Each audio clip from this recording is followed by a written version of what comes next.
Greetings and salutations. Welcome back to Colin's Last Stand right here on YouTube. My name is Colin Moriarty. I hope, as always, that this video finds you very well. I hope all is going swimmingly in your life and that you and yours are well as well. I feel like I'm using the word well a lot. Well, so today's video actually is the first part of a two-part video series that is being done thanks to the support I received at Patreon over at patreon.com/ColinsLastStand. I usually leave the spiel about Patreon for the end of my videos, but as I think all of you know, this show is ad-free, independent. There are no revenue streams. I've turned down opportunities to kind of monetize this entire thing, with the exception of kind of fan funding. And if you're at the $2 or higher level on patreon.com/ColinsLastStand, you get to vote in a two-part election every month in which you get to ultimately dictate a topic. And last month, you might remember that I did a two-part topic on the atomic bomb. Specifically, I talked about Einstein and FDR, and then I talked a lot about the atomic bombing of Japan, and I kind of split that into two parts. I'm going to do that again this month because the winner of the election in August was the hypothetical presidency of Colin Moriarty. And I feel like that's a great topic. It's a fun topic. It's a topic about something that I've thought a great deal about, even though it's never obviously going to happen. And I figured that two videos would be kind of pertinent because I want to set the stage for how I would be president. That's what this video is all about, like how I would conduct myself, what maybe my administration would look like from a broad view. And then the next video I think is really going to be the meat and potatoes for a lot of you, which is specifically what I want to do as president or what I would want to do as president. So this sets the foundation for it. And I hope you enjoy what I have to say here. But remember to watch this in unison with the next video that will go live in a few days. And if you're seeing this later, these videos really do go together and in order. So check them both out. Let's start out with a really important point that's far too often overlooked. Being president of the United States is hard. Really, really hard. Many have convincingly argued that it's the hardest, most demanding, and most stressful job in the world. Look at what it does to those who occupy the Oval Office for 4 or 8 years. And by the way, I intend on occupying it for 8 years. It adds like 25 years to a person's appearance. Although with the likes of Jimmy Carter and George H.W. Bush still rolling on, I won't say it's necessarily bound to put anyone in an early grave. The point I'm trying to make here is that I don't mean for this duo of videos to trivialize what it is to be the president. However hard I think the job would be, and I think it would be almost impossibly hard, it's probably even harder. No matter how easy it is to say I do X, Y, or Z, I'll be lucky to get X at all, probably have to negotiate on Y, and forget about Z altogether. But part of being president, part of running for president at all, is unfettered idealism. Each and every man that has occupied the office had outrageous ambition and audaciously rolled sixes 25 consecutive times just to get a seat at the table. That fantastical headspace is exactly where I want you to be when you listen to what I have to say. In a perfect world where every molecule was perfectly set, how would things play out? How would I do things? And more importantly, why would I do things in the ways I'm describing? Being president isn't the only thing that's difficult, so is running for the office to begin with. And winning? Winning is another thing entirely. Winning the presidency is akin to winning a lottery with a massive player base and an incomprehensible jackpot. Think about it this way. Donald Trump is the 45th president of the United States, but technically he's 44th. Grover Cleveland's non-consecutive terms screwed the entire count up forever, and it's something we have to live with. Honestly, it drives me a little insane, but I digress.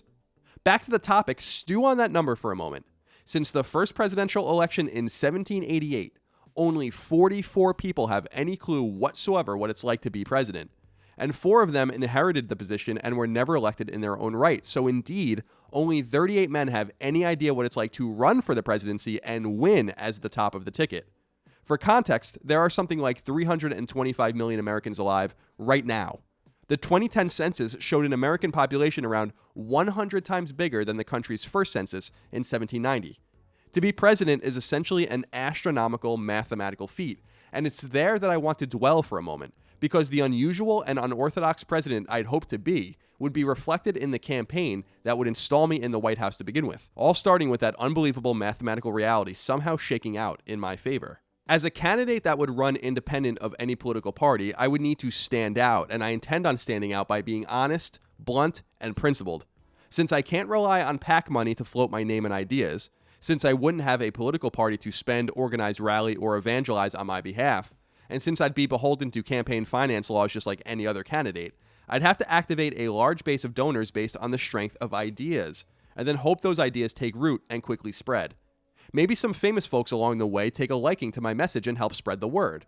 Think of what Bernie Sanders managed to do with his 2016 primary against Hillary Clinton, but on steroids.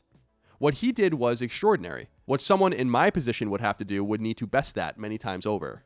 Not to be a downer, but this is where the idea of me even running falls apart. Not the idea of a third party or independent candidate running, but of me. I'm not a millionaire or billionaire, so running a Ross Perot-like candidacy with my own fortune isn't an option. I'd have to rely on an American population so disenchanted with the status quo and so disgusted by all that's gone wrong in American politics that literally millions of people aren't only willing to vote for me, they're willing to put their money where their mouth is, $5, $10, and $20 at a time. They'd have to be willing to organize, spread the word, canvass, volunteer, and stay engaged. A tough ask in a world drowning in increasing levels of apathy. My campaign wouldn't be opulent or overstaffed. We'd spend judiciously and get the most bang for our buck, perhaps by relying on one of Trump's strategies, free press. But I would hope to be covered because of how incredible the movement I'm building is, not because I'm saying and doing crazy things. I would speak audaciously. I'd be audacious enough to have solutions. Real, actual solutions. I'd challenge the candidates to a major series of debates on top of all of it, perhaps a dozen separated by granular topics, because I'd have complete confidence in those solutions. I'd hopefully be such a force by the summer before the election that they'd have no choice but to accept my offer of an extended forum of ideas, where I'd lay the killing blows. It'll all have to go just so, but hey, you never know. So far, so good, right? This unusual candidacy, this hypothetical candidacy, has to get off the ground in a very specific sequence of events. And all of those events would have to go just so. We would need a very disenchanted populace, a population. We would need a lot of hatred for the Democratic and Republican parties. And we need a willingness to find a third way forward. And frankly, I kind of see signs of that all over the place. And I think a lot of you do too. But there is a major problem, and it's how to actually win the election. Because the only way in for a third party or an independent candidate is probably through the House of Representatives.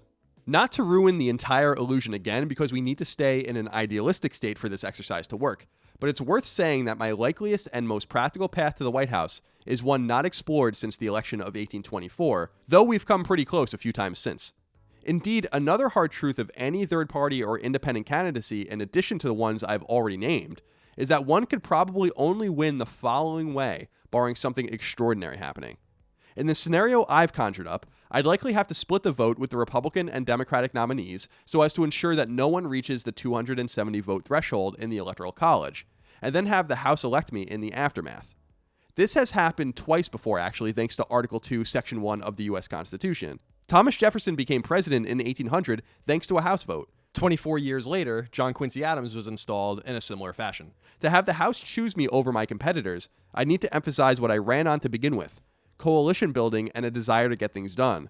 Like a whole lot of things, with ideology on the back burner, which could be surprisingly simple or extraordinarily harrowing, since I'd have no caucuses to rely upon in either the House or Senate.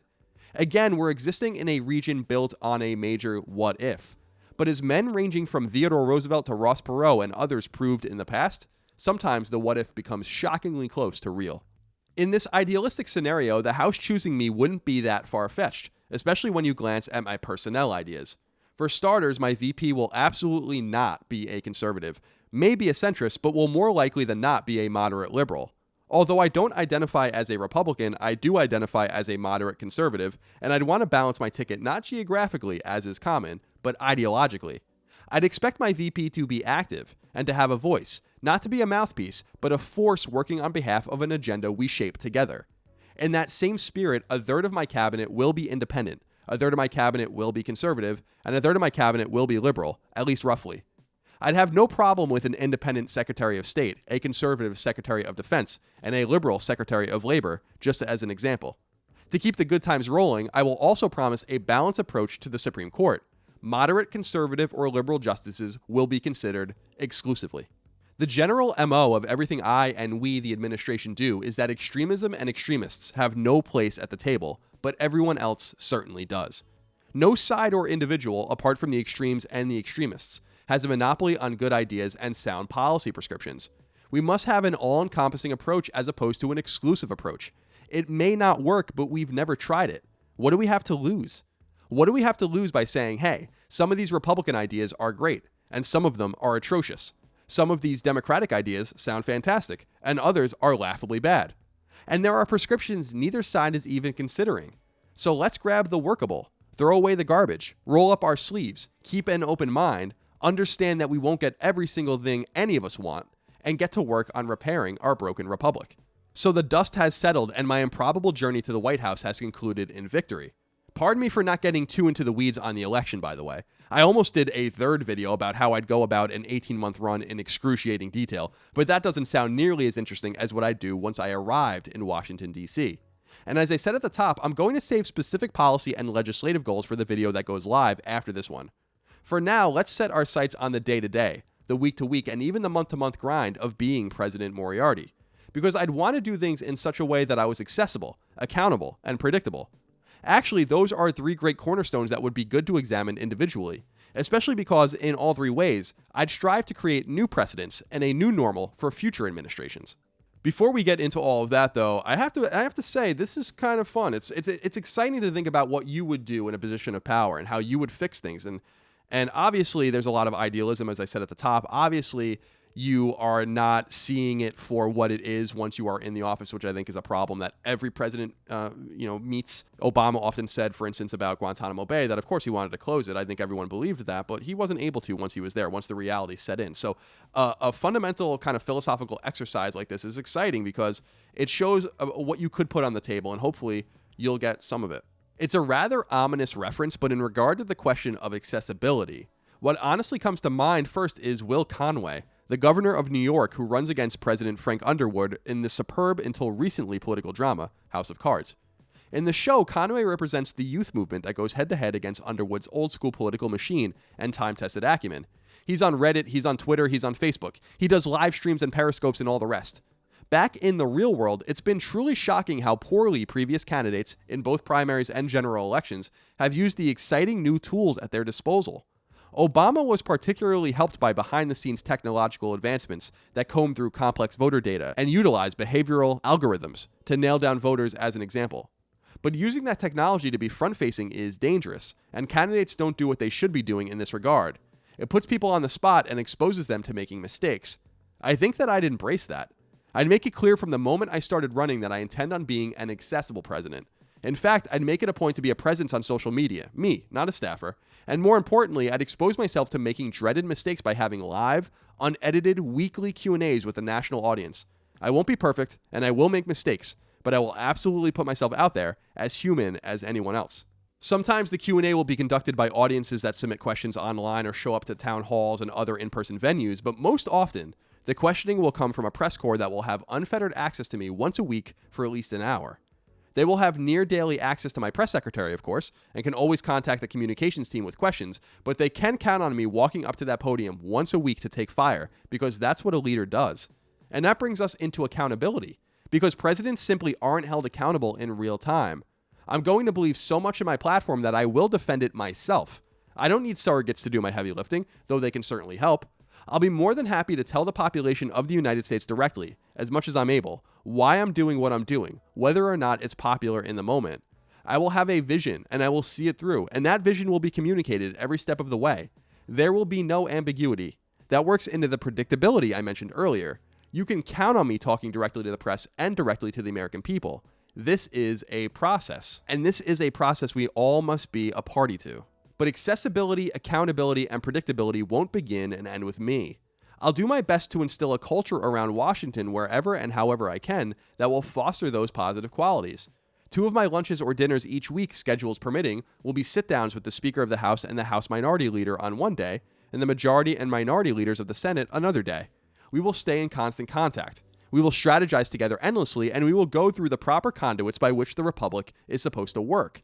And frankly, I'd hope to meet as regularly as possible with as many representatives and senators as possible to see what we can do to solve the problems of the day. The House and Senate pass bills, and the President signs them.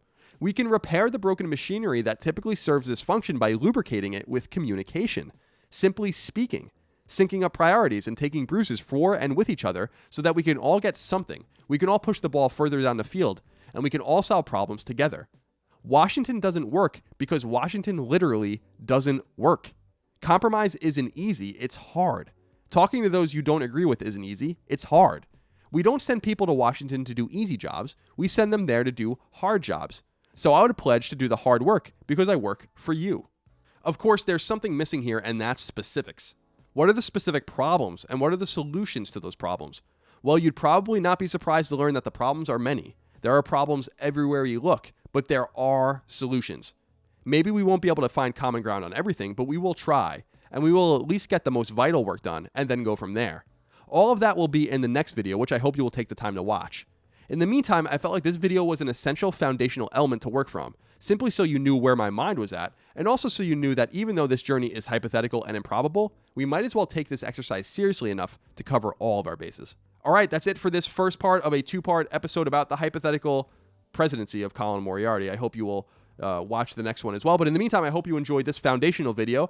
Please leave your comments below. I'm always reading them, and I'm out there, down there really, interacting with you as often as I possibly can. Thumb up the video if you like it, thumb it down if you don't, and please share it with family and friends, as Colin's Last Stand is growing very organically, and it's really great to see. I won't waste any more of your time, but I will see you next time for more Colin's Last Stand, where we get into the nitty-gritty of what I want to do as president. The policies, the legislative agendas, and all of the rest, because I think I have some exciting ideas that I think a lot of you will like, and it will resonate with many of you out there. And so let's just roll up our sleeves, like I said, and get our hands dirty, at least in this hypothetical exercise.